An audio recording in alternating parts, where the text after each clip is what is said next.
ఏ రంగంలో చూసినా 5 ఏళ్ల పాటు విధ్వంస పాలన చేసిన మిమ్మల్ని ప్రజలు చెప్పుతో కొట్టినా ఇంకా బుద్ధి రాలేదని వైఎస్ఆర్ కాంగ్రెస్ పార్టీ నాయకులపై తెలుగుదేశం పార్టీ జిల్లా అధ్యక్షుడు, state tourism board development chairman doctor Nookasani Balaji ధ్వజమెత్తారు. 75 ఏళ్ల వయసులో సీఎం చంద్రబాబు నాయుడు ఎర్రటి ఎండలో అన్నదాత సుఖీభవ కార్యక్రమంలో పాల్గొంటే శివప్రసాద్ రెడ్డి గారు ఇది సినిమా సెట్టింగ్లా కనిపించిందా అని ఆగ్రహం వ్యక్తం చేశారు. ఒంగోలులోని జిల్లా పార్టీ కార్యాలయంలో ఏర్పాటు చేసిన మీడియా సమావేశంలో వైఎస్ఆర్ కాంగ్రెస్ పార్టీ నాయకుల తీరుపై నూకసాని బాలాజీ నిప్పులు చెరిగారు.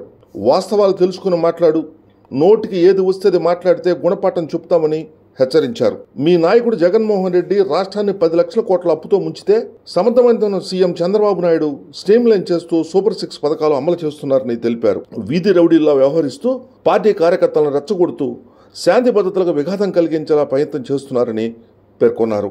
న్యూసెన్స్ క్రియేట్ చేయాలి, తన్నులు తినాలి, జైలుకు వెళ్లాలి అన్నట్లుగా వైసీపీ తీరు ఉందని చెప్పారు.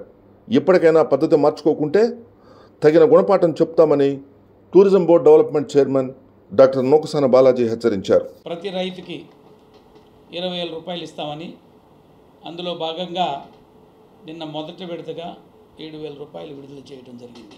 అంటే 5,000 రూపాయలు రాష్ట్ర ప్రభుత్వం, 2,000 కేంద్ర ప్రభుత్వం వాటా.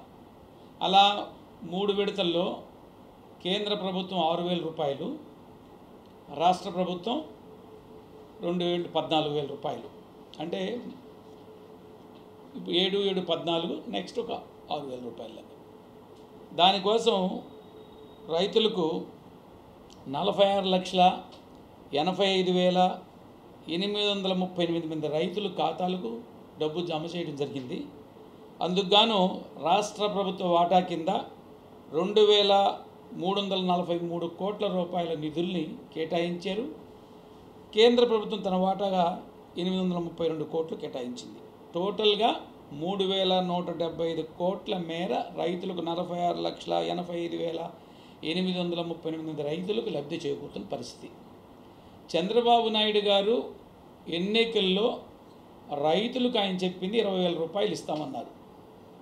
అప్పటికి ఆటోమేటిక్గా కేంద్ర ప్రభుత్వం తన వాటాగా మొదట 2019 తర్వాత కేంద్ర ప్రభుత్వం ప్రకటించిన 6,000 రూపాయలని దృష్టిలో పెట్టుకొని నిన్న వైఎస్ఆర్ కాంగ్రెస్ పార్టీ ఎమ్మెల్యే పూచేపల్లి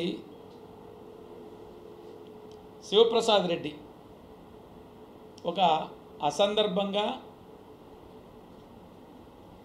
అనవసరంగా, అర్థం లేనటువంటి వ్యర్థ ప్రసంగం కూడా ఒకటి చేశారు. మాట్లాడే ముందు వాస్తవాలు తెలుసుకొని మాట్లాడాలా, నోటికి ఏది వస్తే అది మాట్లాడటం సరైనది కాదు.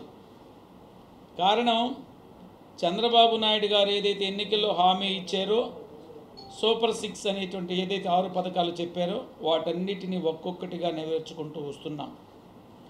10 లక్షల కోట్ల పైచీలకు అప్పులు దారాదత్తం చేసి పడేస్తే, రాష్ట్రాన్ని అప్పుల ఊబిలో ముంచేస్తే, రాష్ట్రాన్ని అగ్నిగుండంలాగా జగన్మోహన్ రెడ్డి గారు నెట్టేస్తే, రాష్ట్రాన్ని ఒక రాక్షస విలయతాండంగా రాష్ట్రాన్ని ఒక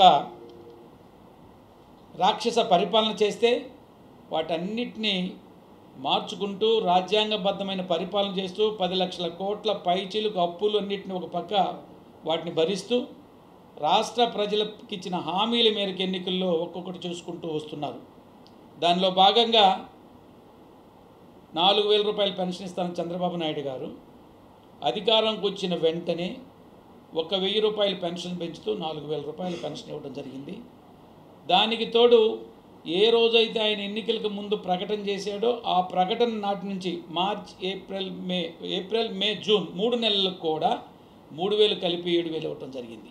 అంటే ఆ 3 నెలలకి పెంచినటువంటి 1,000 రూపాయల చొప్పున 3 నెలలకు 3,000, 1,650 కోట్ల రూపాయలు ఆర్థిక భారాన్ని ఈ రాష్ట్రం భరించింది చంద్రబాబు నాయుడు గారు చెప్పిన మాట మేరకు. మీరు 3,000 పెన్షన్ చేయాలంటే 5 సంవత్సరాలు ముక్కి నీలిగి నానా తంటాలు పడి సాగదీసి లాగదీసి ఏదో ఒక రకంగా రిథమిక్గా మాట్లాడి ఆయన 1,000 రూపాయలని 4-5 సంవత్సరాలు 250 రూపాయలు లెక్కన పెంచుకుంటూ పోయి 3,000 చేశాడు.